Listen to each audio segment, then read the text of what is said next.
Hello, I'm Steve Bustin. I'm a public speaking coach and event MC through my business Get Your Voice Heard, but I'm also the national chair of the Hardy Plant Society, which is the UK's largest specialist plant group with around 5,000 members, 41 local groups, 7 special interest groups, 3 national publications, and an awful lot more besides. So I have interests in the sort of the business world, but also in the gardening and charity world.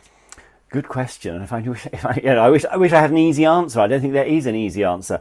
I think there is a lot of things around capturing that expertise, and a lot of it's actually interesting in old media. So we have the Hardy Plant Society has a journal which is now 3 times a year and is written largely by members, and is quite specialist. It's one of the more specialist plant publications out there, and is very well regarded as a result of that.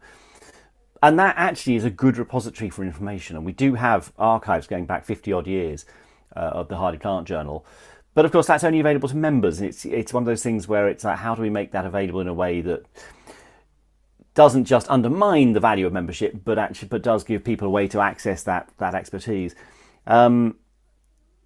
Certainly, I think getting people to write, getting people to record, is important, but getting people to share, I think, is the main one in whatever way they can. And if that is they give a talk that people can come and take notes at and learn from, then that I think is a really good step. But as I said, there is an issue here where younger gardeners don't necessarily want to go and listen to a talk, or it's at the wrong time of day for them if they've got young kids, and it's there is a real issue around fitting in that sort of education or that sort of information exchange into people's lives and lifestyles in a way that works for them.